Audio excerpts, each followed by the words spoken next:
When you feel it's hopeless, when you think that you lost, oh, I will take your hand. أعزائي طلاب السادس الابتدائي، السلام عليكم ورحمة الله وبركاته. هذه طلاب مراجعة سريعة لقواعد السادس الابتدائي. طبعا هذه مراجعة تتضمن أهم الأسئلة الوزارية وكذلك صيغة الأسئلة الوزارية. نتناول طلاب السؤال الأول: استخرج المعارف وبين أنواعها. استخرج المعارف، أو يأتي السؤال ما تحته خط معارف، استخرج 3 منها وبين أنواعها. قال تعالى: إنما يعمر مساجد الله من آمن بالله واليوم الآخر وأقام الصلاة. فممكن الطالب يرسم هذا الجدول، يكتب المعرفة ونوعها. طبعا عندنا أول كلمة مساجد، نوعها معرف بالإضافة ولفظ الجلالة الله اسم علم، وكلمة اليوم وكلمة الآخر والصلاة معرف بال. فهذه طلاب الفائدة أن أنواع المعارف عندنا 3: المعرف بالإضافة واسم العلم والمعرف بال. السؤال الطلاب الثاني دائما يتكرر بالأسئلة الوزارية: اجعل المعرفة نكرة والنكرة معرفة في الجمل الآتية. يعني نأخذ مثال، طبعا هذا السؤال كذلك وزاري: فاز متسابق في المباراة. والجملة الثانية: أنشأ المهندس مشروعا. نلاحظ طلاب كلمة متسابق هو اسم نكرة، نضع هنا في بدايتها للتعريف. وكلمة المباراة معرف بال، نحذف من عندها للتعريف، فتصبح فاز المتسابق في مباراة. والجملة الثانية تصبح أنشأ مهندس المشروع. السؤال طلاب الثالث الذي يرد في الأسئلة الوزارية وهو كذلك من الأسئلة الوزارية: ما تحته خط مفاعيل مختلفة بين نوع 3 منها. ما تحته خط مفاعيل مختلفة بين نوع 3 منها. اشتهر العراقيون اشتهارا بالكرم والشجاعة أمام كل العالم، فهم يبذلون المال ويضحون بالأرواح تضحية الشجعان. فالجواب طلاب ترسمون هذا الجدول: المفاعيل وأنواعها. عندي كلمة اشتهارا وتضحية مفعول مطلق، وكلمة أمام مفعول فيه، وكلمة المال مفعول به. إذا طلاب من خلال هذا السؤال تنتبهون أن المفاعيل المقصود هنا المفاعيل 3: المفعول المطلق والمفعول فيه المقصود ظرف الزمان والمكان والمفعول به. هنا كذلك يرد أحد الأسئلة الوزارية: استخرج المبتدأ والخبر وبين علامة رفعهما، أي علامة رفع المبتدأ وعلامة رفع الخبر. عندنا طلاب 3 جمل، يفضل أن يرسم الطالب هذا الجدول، يكتب المبتدأ وعلامة رفعه والخبر وعلامة رفعه. عندنا طلاب الجملة الأولى: الطالبان ناجحان. كلمة الطالب وناجحان، طبعا الأولى مبتدأ الطالبان مرفوعة بالألف، وناجحان هو الخبر كذلك مرفوع بالألف. طبعا إذا طالب السبب لأنهما مثنى. الجملة طلاب لاحظ الثانية: حديقة المدرسة جميلة. كلمة الحديقة هي المبتدأ طبعا مرفوع بالضمة، وجميلة هي الخبر. لماذا قلنا الخبر كلمة جميلة؟ لأن إذا قلت المدرسة حديقة المدرسة هذه لا تعطي جملة مفيدة. الخبر هو اسم مرفوع يأتي بعد المبتدأ يكون معه جملة مفيدة. طبعا هذه الاسم هذا مضاف إليه مجرور، لذلك لا نعتبرها هي الخبر. أما الجملة الثالثة: المسافرون عائدون، عندنا كذلك مبتدأ وخبر وكلاهما مرفوعان بالواو. السؤال طلاب الثالث ما يتعلق باستخراج اسم كان وخبره وعلامة إعرابهما. قال تعالى: وكان فضل الله عليك عظيما. الجدول طلاب تكتبون مثل هذا الحقل أو هذا الجدول اسم كان وعلامة رفعه وخبر كان وعلامة نصبه، لأن كانت تنصب الأول وترفع الثاني. فكلمة فضل هي اسم كان طبعا مرفوع بالضمة. أما طلاب الخبر لازم يكون منصوب، قد يكون منصوب بالفتحة وقد يكون منصوب بالياء. فكلمة عظيما هو الخبر منصوب بالفتحة. كذلك أعزائي الطلبة من الأسئلة التي ترد كثيرا في الأسئلة الوزارية، أدخل أصبح مرة ولعل مرة ثانية على إحدى الجملتين وغير ما يلزم. المهم طلاب يعني يأتي بإما كان وأخواتها أو إن وأخواتها. فعندي أصبح ترفع الأول اسما لها وتنصب الثاني خبرا لها، بينما لعل من خوات إن تنصب الأول اسما لها وترفع الثاني خبرا لها. الحل طلاب على هذه إحدى الجملتين، طبعا حليت الآن الجملتين يعني محلولة من باب يعني تعليم الطلاب. الجملة الأولى لاحظوا طلاب أصبح المخلصون محترمين. أصبح المخلصون محترمين لأن هي رفعت الأول ونصبت الثاني. والجملة الثانية نقول أصبح الضيفان مسافرين. طبعا هذا عندي بالبداية الجملة الأولى جمع مذكر سالم، وهذا عندي مثنى. الجملة طلاب الثانية لعل المخلصين محترمون. لاحظ طلاب نصبة الأول هذا مثنى عفوا جمع مذكر سالم نصبته بالياء، ورفعت الخبر بالواو لأنه جمع مذكر سالم. الجملة طلاب اللي بعدها لعل الضيفين مسافران، الأولى منصوبة بالياء لأنه مثنى، بينما الخبر خبر لعل يكون مرفوع بالألف لأنه كذلك مثنى. هذا طلاب أحد الأسئلة الوزارية. ابن الجملتين، هذا السؤال السابع، ابن الجملتين للمجهول وغير ما يلزم تغييره.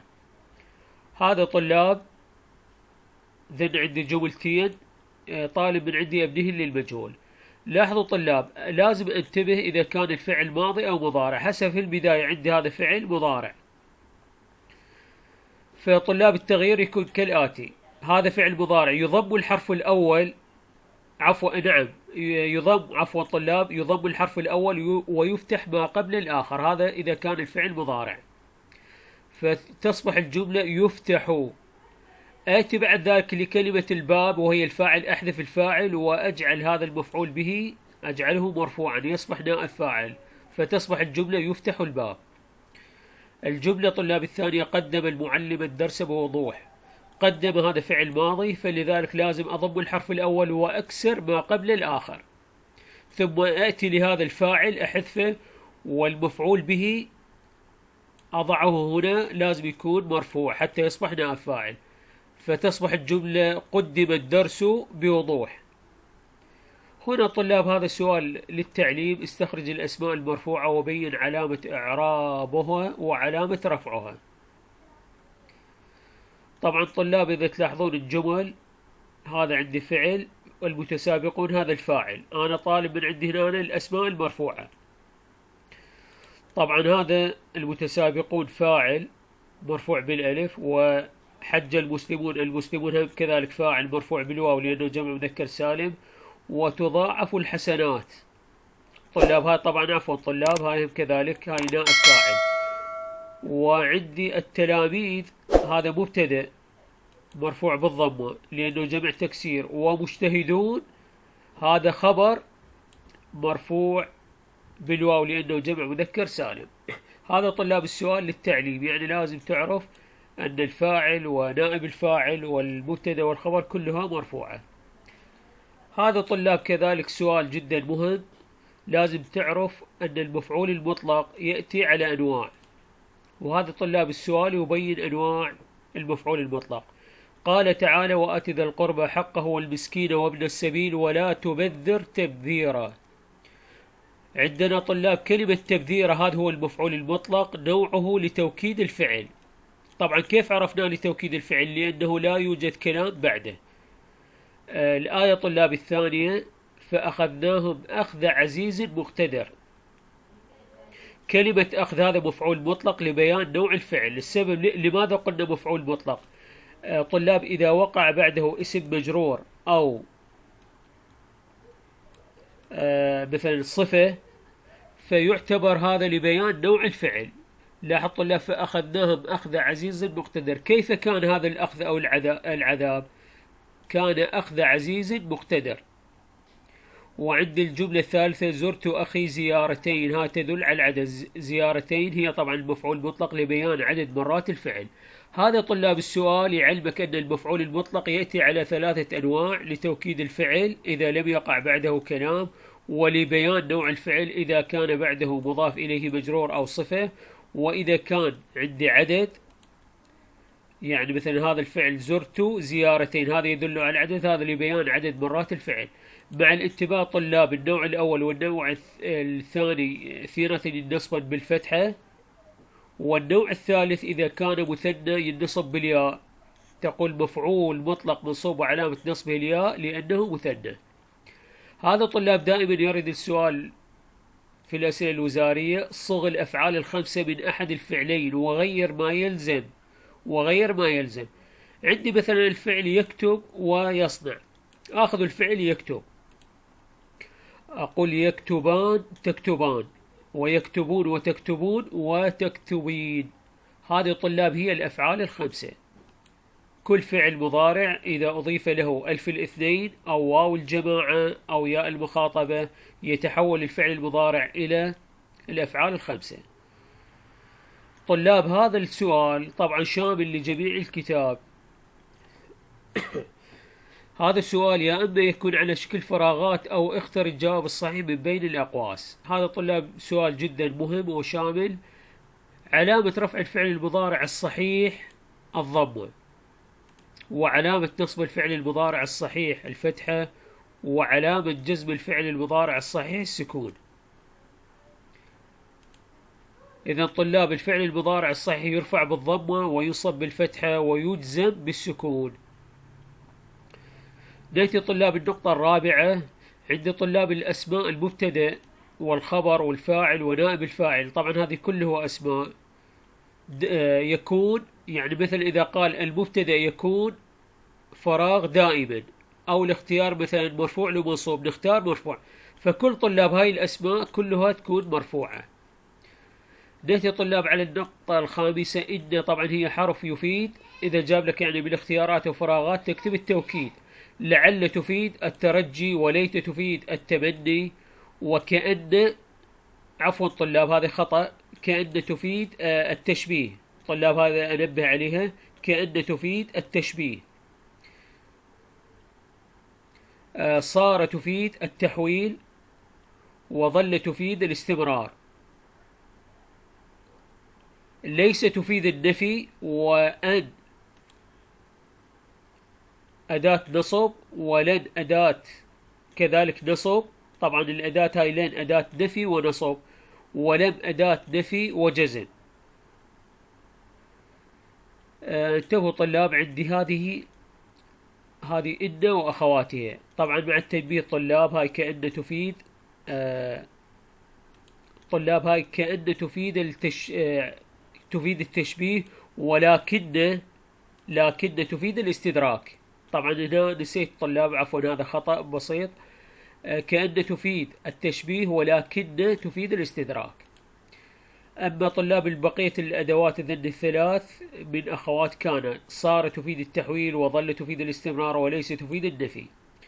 أما طلاب ذن الأداتين للنصب، والأداة لم ولا كذلك الجازمة تدل على النفي والجزم.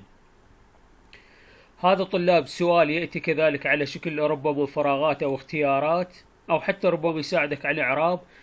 الأفعال الخمسة ترفع الأفعال الخمسة بثبوت النون، وتنصب بحذف النون، وتجزم، يعني الأفعال الخمسة كذلك بحذف النون.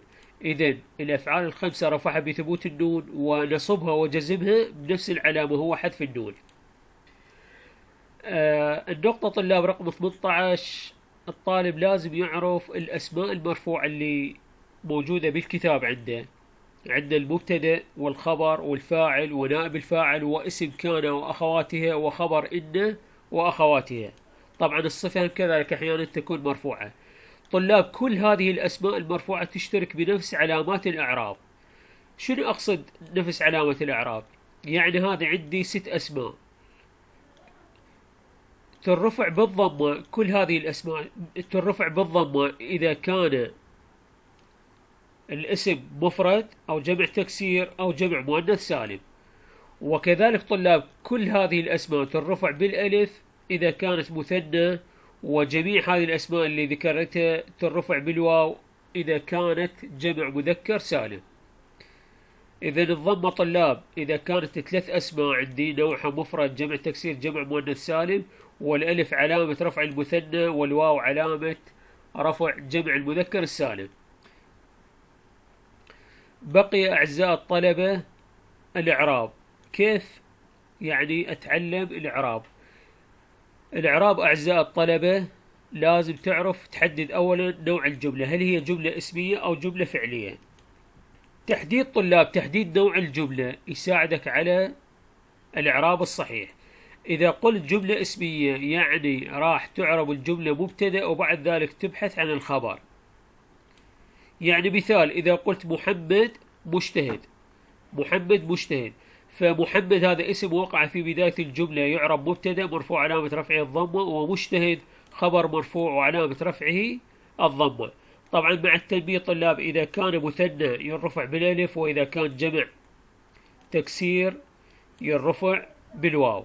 مثل إذا قلت المحمدون مجتهدون، المبتدأ والخبر كلاهما مرفوع بالواو لأنهما جمع مذكر سالم.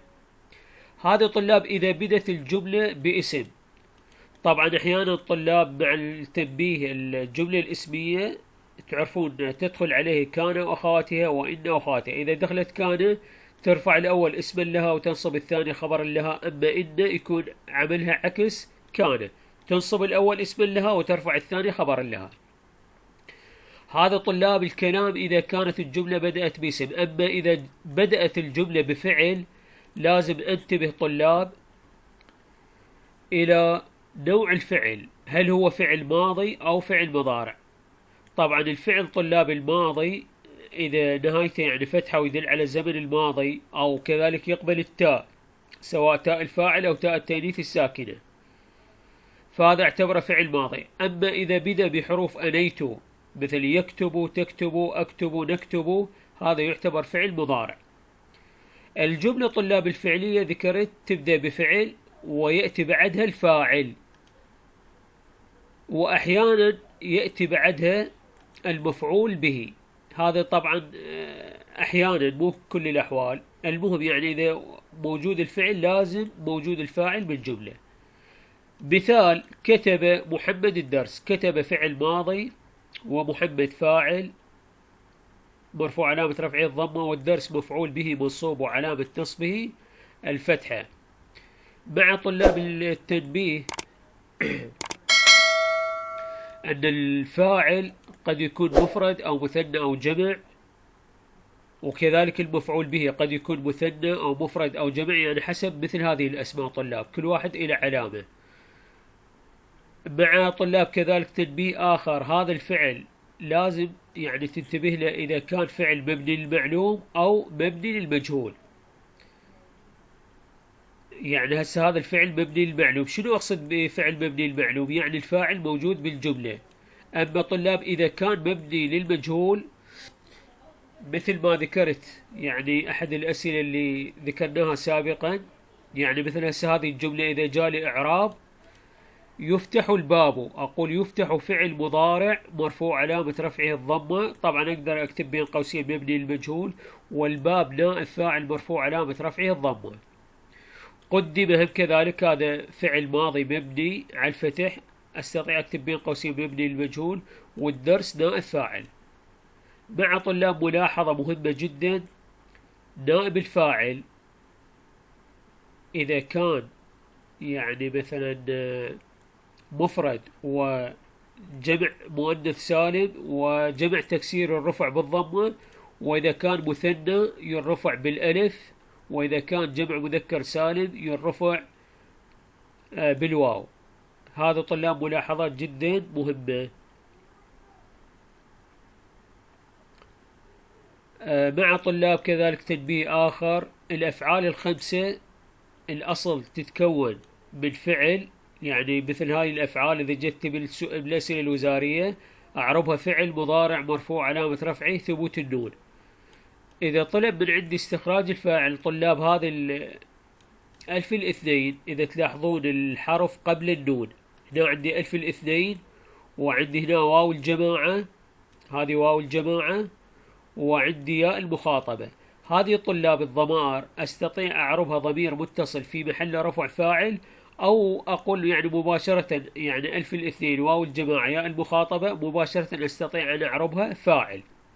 إذا طلاب هاي الأفعال الخمسة متكونة من فعل، والضمائر المتصلة بها يعني ألف الاثنين واو الجماعة ياء المخاطبة هي الفاعل.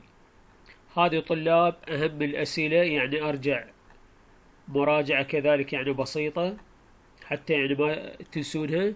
المعارف طلاب إذا يقول لك استخرج المعارف، أقصد المعارف ثلاث أنواع: معرف بالإضافة واسم العلم والمعرف بال.